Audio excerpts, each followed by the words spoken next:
Welcome back to Yes a Tesla, and I'm here to ask you, if you were able to buy a Tesla Model 3 right now, would you get the all-wheel drive or would you get the rear-wheel drive? Me, personally, I got the rear-wheel drive, there it is, instead of the all-wheel drive, mainly because I have the Model Y all-wheel drive, and I was thinking to myself, if I didn't have the Model Y, would I get it for the Model 3? And the answer is kind of complicated. Because there are certain benefits, such as the miles. Obviously, you get more range in a rear-wheel drive than an all-wheel drive. It just depends on where you live. If you're in snow, I would kind of suggest an all-wheel drive, even though there's a bunch of videos showing you that rear-wheel drive can do just fine in the snow as well. I would 100% suggest that you get all-wheel drive if you're in some type of thick snow. That's just me, though. Me, I'm in Arizona, so either one is just fine, because if I want to go to snow and go up north and it doesn't get as bad as somewhere like Montana or even North Dakota with the snow, none of that stuff. But for me, that's why it works out for me. But if you live in a state that the weather isn't an issue, should you get the all-wheel drive or the rear-wheel drive?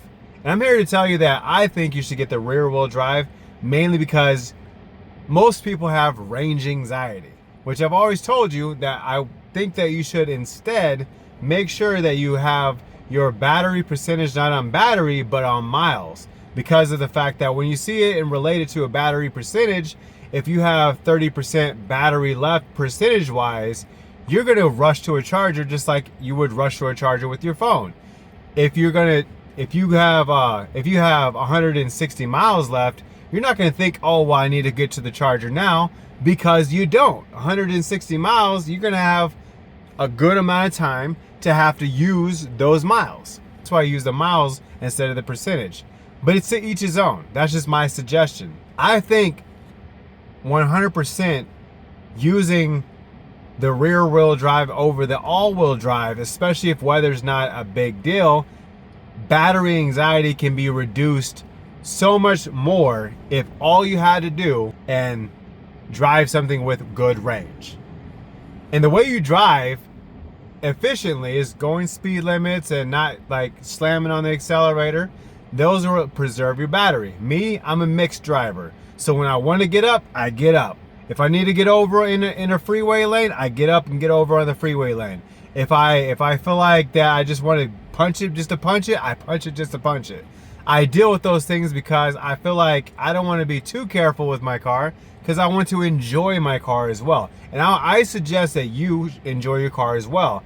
So don't go crazy, but if you have a rear-wheel drive car and you go too fast around a turn and your car kicks out a little bit too much, it's easier for the car to recover on an all-wheel drive versus a rear-wheel drive, because that's where all the power is going.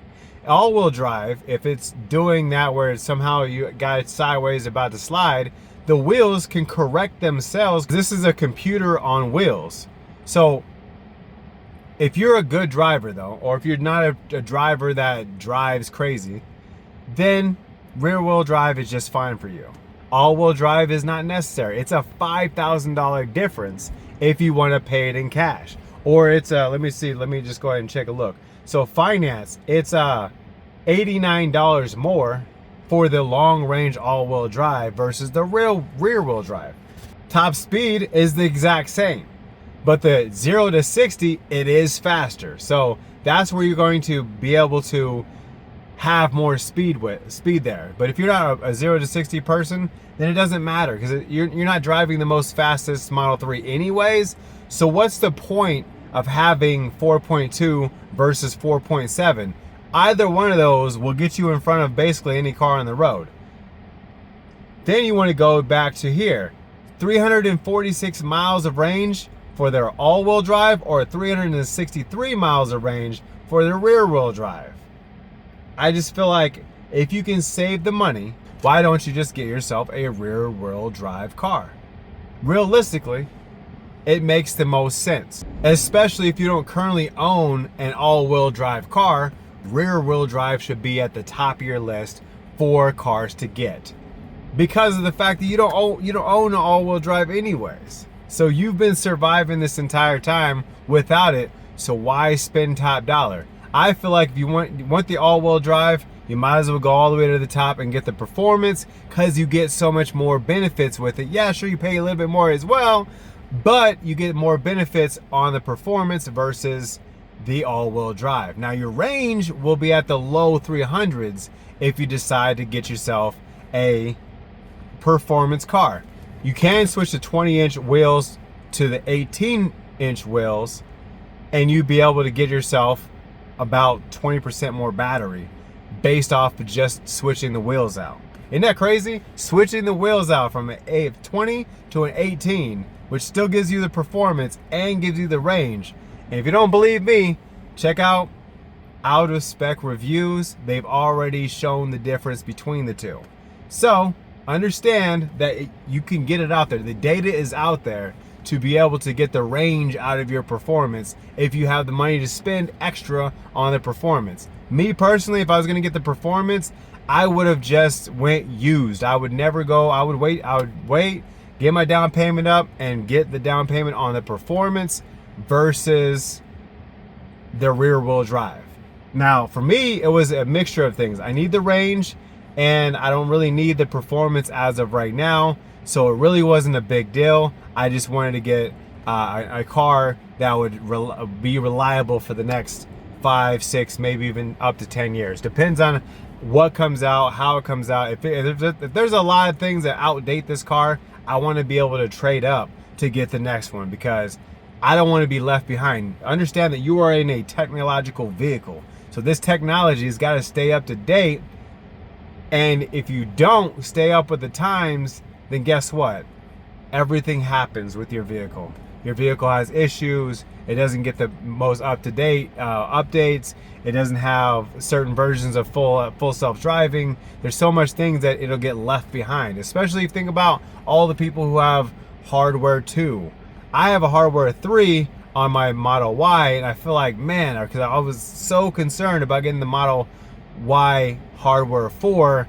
I even looked up the year you should get, all that stuff, and all of a sudden I realized after buying it that you have to, the production date has to be a certain date for it to be able to have the hardware 4 in the 2023 year, because they didn't start doing it until late May. Mine was purchased right when it came out, which was at the end of 2023, which was December. So now you're not getting hardware 4, you're getting hardware 3. And for a second, I was like, oh, do I have it? Do I have it? Does it look like it? I try to see this little red, whatever, and I realized that now that I have a hardware 4, trust me, you will see it clear as day. If it's red, it's red. If it isn't red, there's no such thing as, oh, it might be a little bit of red. No, it's completely red if you have a hardware 4. And that car will be outdated quicker than this current car that I'm in. But that one I'm not looking for full self-driving in. This one I am definitely looking for full self-driving in, because this is a work car. So when they do the taxi thing and all that stuff, it starts coming out where you can put your car in the fleet, I will be interested in putting this car on the fleet for people to get in and enjoy. That's the end goal here in this car. So now if I need to update the car because certain versions don't work, because we got AI5 coming here soon, and if AI5 is what they're using for the new self-driving and they're not using any hardware 4s for any of the RoboTaxi cars, then guess what? This becomes outdated and I've got to switch on up, which I would 100%. I would just switch up. I'm already paying extra payments towards the car so I can pay this off early. So that's the whole goal right there. So for me, all-wheel drive is more expensive for me to get accomplished on what I need to get accomplished, which is rear-wheel drive activity. I'm not in snow. I'm not in any weird weathers. I know that this car can handle any weather that I have here in Arizona, the entire state. I'm not worried.